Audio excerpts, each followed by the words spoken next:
Part 1. Complete the notes about two people who work at ESCO Engineering. First, you have some time to look at questions 1 to 5.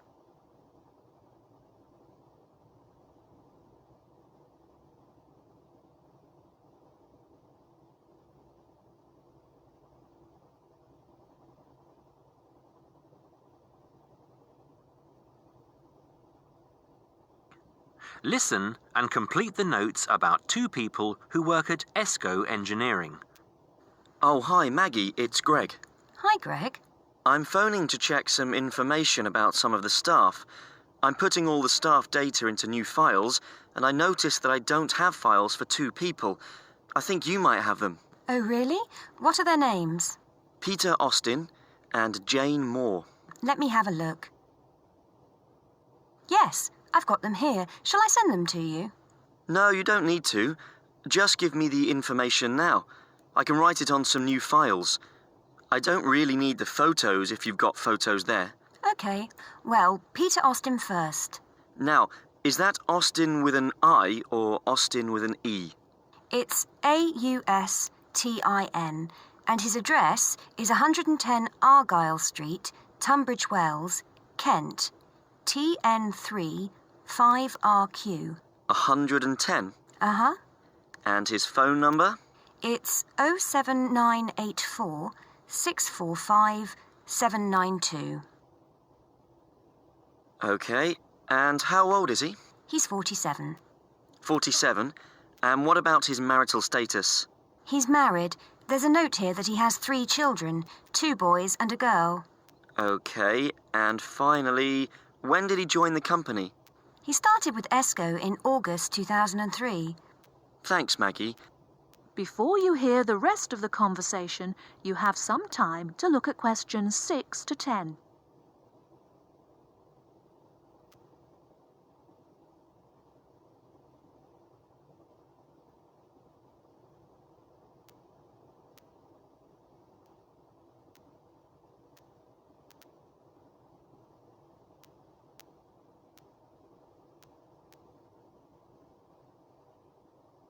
Now listen and answer questions 6 to 10. Now, what about Jane? Her name's Jane Moore, that's Moore, and her address is 72 Cedar Road, Crowborough, Kent, CR3 5RQ. CR3 and what, sorry? CR3 5RQ. And how do you spell cedar? CEDAR. Her phone number is 07984 650 396. 07984 650 396. Yes. Now, she's 22 and she's single. OK. And she started with ESCO in 2005, February 2005. Right, thanks, Maggie. That's very helpful. Goodbye now. Goodbye. That is the end of part 1. You now have half a minute to check your answers.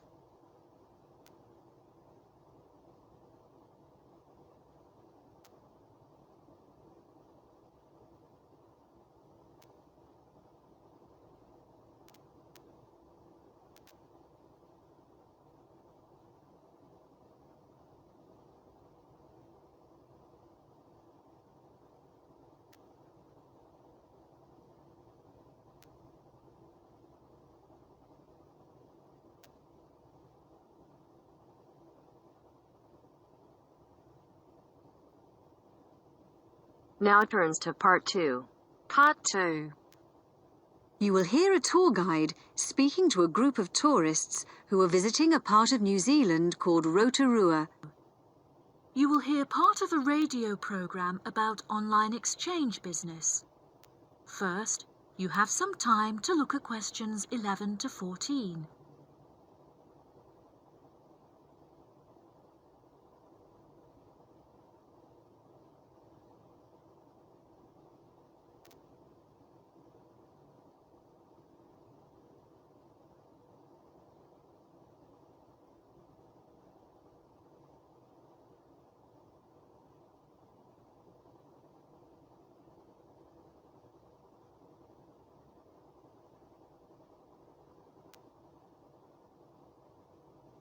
Now listen carefully and answer questions 11 to 14. Hello everyone, and I'd like to welcome you all to Rotorua, one of the most famous destinations in New Zealand, where we have a long history of welcoming visitors. I'd like to explain a bit about the geography of this amazing region, famous for its geothermal activity, and tell you what we've planned for your stay.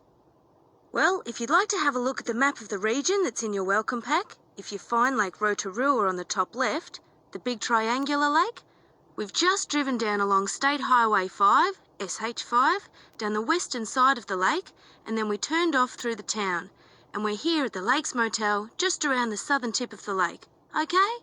Now tomorrow we'll be heading off along SH30 in the opposite direction from the town, towards Lake Rotoita, where we'll be visiting the Hells Gate Thermal Reserve. This is the area between the SH30 road and the lake, and I'll be telling you more about this in a minute. We'll then be returning to the motel, and in the afternoon we'll be visiting the town of Rotorua itself, and also the Arts and Crafts Institute, which is just along the SH30 from the motel, where it meets the SH5 outside the town. Now if you look directly out of the motel towards the southeast, in the opposite direction to Lake Rotorua, you can just see the peak of Mount Tarawera, and the day after tomorrow we'll be visiting the Volcanic Valley which was formed when this last erupted. We'll drive down the SH5 and then head off towards Lake Rotomahana. The valley's on the opposite side of the lake from the mountain, so you can see what a powerful effect the eruption had. There's also an interesting archaeological site, a village buried by the same eruption on the western shores of Lake Tarawera, just to the north, but I'm afraid we won't have time to visit that as a group, although you may wish to go there on your own.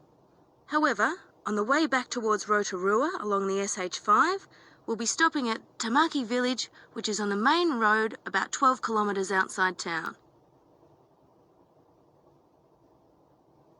Before you hear the rest of the programme, you have some time to look at questions 15 to 20.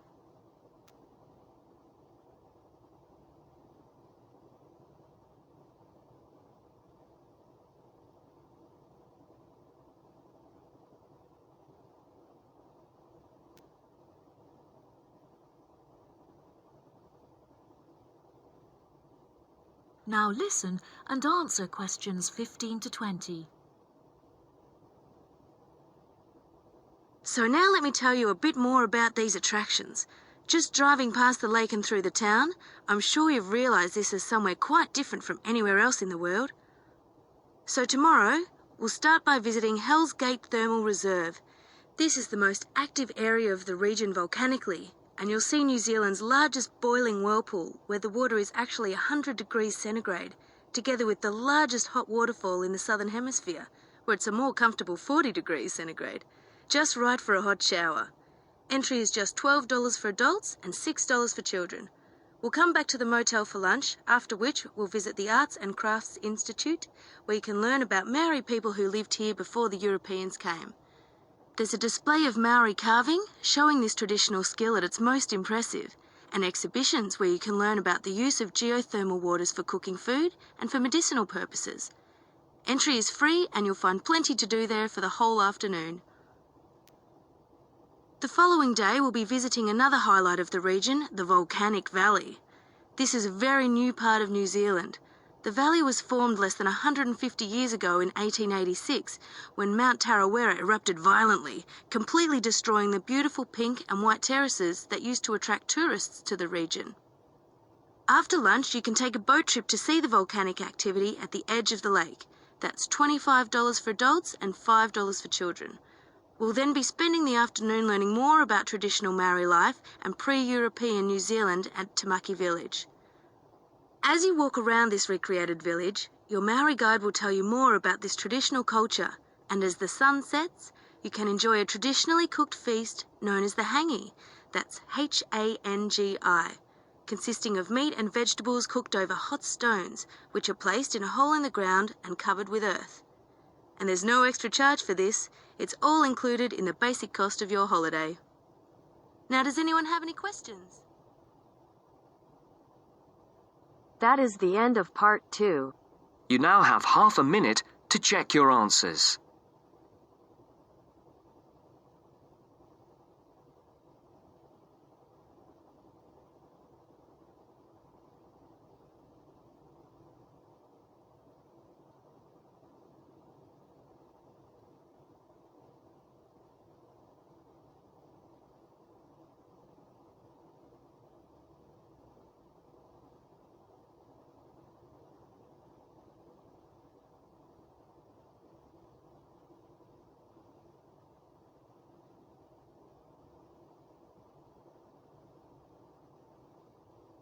Now turns to part 3. Part 3. You will hear Elliot, an environmental science student, talking to his tutor about an essay he is writing on captive breeding programs. First, you have some time to look at questions 21 to 25.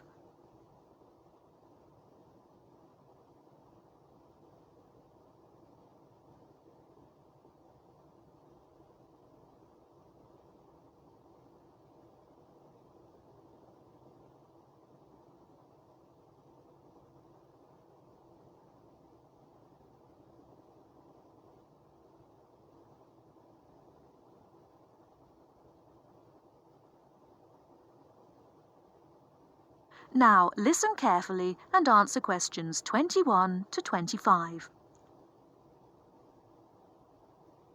Dr. Ran? Oh, come in, Elliot. Thanks for sending me the draft of your extended essay. Now, you're writing about captive breeding of endangered species, aren't you? Yes. Okay. Well, this isn't a bad first draft, but there are some issues I think we need to discuss. Yes. I wasn't sure if I'd done enough research before I started writing. I'd say you've got plenty here. Too much in places.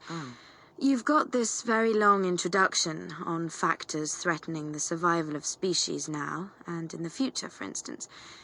It's interesting, but it doesn't address the main issue of this essay. Oh, I thought I needed to give supporting evidence for my ideas. Yes, but only for key ideas. You can't cover everything. You've got to focus on the area you've chosen, which is the breeding of endangered species in captivity. Now, you have lots of relevant material about that, but I think you need to look at the planning of your central section again. At present, it's all rather a jumble. Oh, you mean I need to write it all out again? Well, it's just a matter of moving the things around a bit. Your introduction needs a rethink, as I said. Why don't you just begin by saying what captive breeding is? Give a definition. That's right. Then you should make it clear which are positive points and which are negative ones. For example, you start with the fact that breeding endangered species in captivity may be the only way we have of preserving some from extinction in the years to come, which is clearly an advantage. Now, what other advantages did you mention? Well, the whole thing about zoos, that since they're the obvious places for captive breeding to take place, this could justify their role in the future. They're not just a place for people to go and stare at animals for fun. And then there's the point that captive breeding eventually allows the animals to be reintroduced to the wild again. In theory, at least. Right. So, put those points together. Then the disadvantages. Well, the point that these programs are very expensive, obviously. Then thinking about the animals themselves, the psychological effects of captivity. Yes. And you also had a good section on the problem of disease for animals in captivity. But maybe you could have mentioned the poor success rate when they are eventually reintroduced into the wild. Right. Before you hear the rest of the talk, you have some time to look at questions 26 to 30.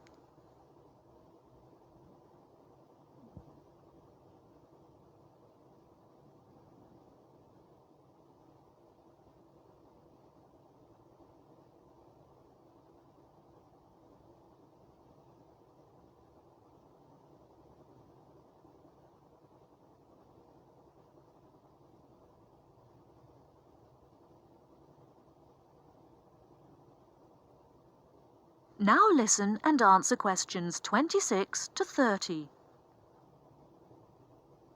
Now, your next section's on requirements for successful release of these animals into the wild. I think you need some evaluation here. Which of these requirements are more important, and which are less important, according to the available data? I had some information about that, but I wasn't sure if I needed to put it in. Yes, definitely. My first point, for example, that's to do with the fact that animals bred in captivity have to be taught how to survive before they're released. All the data shows that's absolutely essential. Unfortunately, if they're just released without training, they won't know how to hunt and how to avoid predators and so on. Some articles suggest that it's necessary, actually, to provide food and shelter for the animals after they've been released, at least for the first few months. But the research suggests that this is less crucial to the successful reintegration of the animals. Right. You also mentioned the idea of providing employment for local people in the areas where the animals were being re-released, and education, so that they'll see the return of the animals into their habitats as a positive thing. Yes, that sounds important to me, but I couldn't actually find any statistics or information about it. And I'd have thought it was really important to screen the animals to be sure they were healthy before they were returned to the wild. But the figures show that actually it doesn't make much difference. That's surprising, yes. Did you get any data on the effects of acclimatization? Yes, it showed that if animals are kept on the site where they were to be released for a time in order to acclimatize, they have a far better survival rate than those released directly into the wild. Okay. Well, you've got some good information there. Have you thought at all about your final section? Well, I think I'll be looking at the whole question of habitat protection and whether in fact captive breeding is the answer, or whether we can protect endangered species within their natural habitat. That sounds fine. So, I think if you go away and make those changes, that sounds quite promising. Thank you. That is the end of part 3. You now have half a minute to check your answers.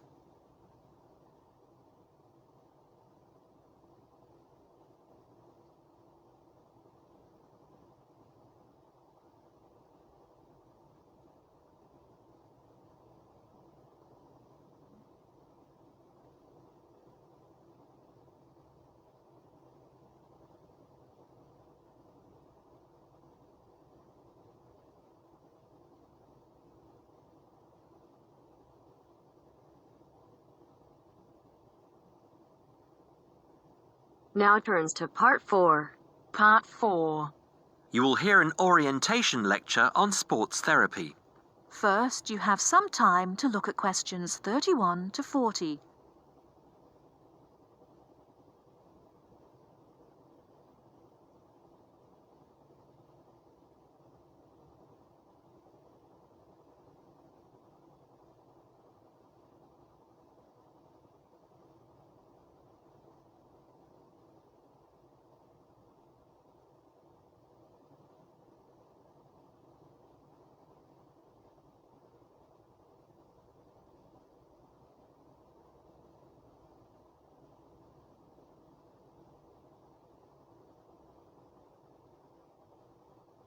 Now, listen carefully and answer questions 31 to 40.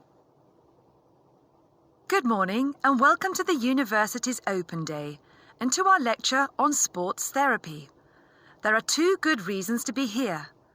Firstly, you will experience what a university lecture is like, so take out your notebook and pen. And secondly, you will find out about the sports therapy program. Okay. So what does a sports therapy program involve? Everybody in today's society knows the impact sport, health and fitness makes on the population's physical and mental health. Studying at Kent will develop your understanding of the ideas and issues within the sports therapy, health and fitness industries. Sports therapy is one of the fastest growing careers within the sports sector. The program teaches you all the specialist knowledge you need in order to work within these industries. This includes scientific aspects such as anatomy and physiology and sports psychology. You learn how to design training programs and lifestyle profiles for a range of clients and to understand the role of sports promotion and event management. The degree also covers the treatment and prevention of sporting injuries and the importance of referral programs. There will be a full description of these subjects for you available at the door when you leave this lecture. Now, just to talk a little about teaching and assessment. The program involves taking part in and designing practical sports sessions, lectures, small group seminars, and private study. On average, you have 6 lectures, 3 practical sessions, and a 1-hour-long seminar per week. And you also spend additional time developing your coaching and theoretical knowledge in real-life situations. At Stage 1, the first half of the year is assessed by 100% coursework and observed assessments. A majority of the modules also have written exams within the final half of the year, with the rest practically assessed. Stage 2 and 3 assessment varies from 100% coursework to a combination of examination and coursework, usually in the ratio 50-50, 60-40, or 80-20. You're probably wondering what career paths you can take once you've completed this degree. Well, careers can vary from employment in health and fitness clubs, sports injury clinics, sports development within local authorities, or with national governing bodies of sport, working in community leisure or sports attractions, self-employed personal trainer, or sports therapist. There are some requirements you need to fulfill to enter this course. International students can qualify with the following: school certificates and higher school certificates awarded by a body approved by the university, matriculation from an approved university, with a pass in English language at GCSE O-level or an equivalent level in an approved English language test, passing one of Kent's foundation programs, provided that you meet the subject requirements for the degree course you intend to study, or an examination pass accepted as equivalent to any of the above. In order to enter directly onto a degree course, you also need to prove your proficiency in English, and we ask for one of the following: average 6.5 in IELTS test, minimum 6.0 in reading and writing, Grade B in Cambridge Certificate of Proficiency in English, Grade A in Cambridge Advanced Certificate in English, a pass overall in the JMB/NEAB test in English for overseas students, with at least B in writing, reading and speaking modules, a TOEFL score of at least 580 written test or 237 computer test. If you haven't yet reached those standards, Kent runs a foundation course for international students, which gives you a year's academic and language training before you begin on your degree. Right, that's about it. Any questions? That is the end of Part 4. You now have half a minute to check your answers.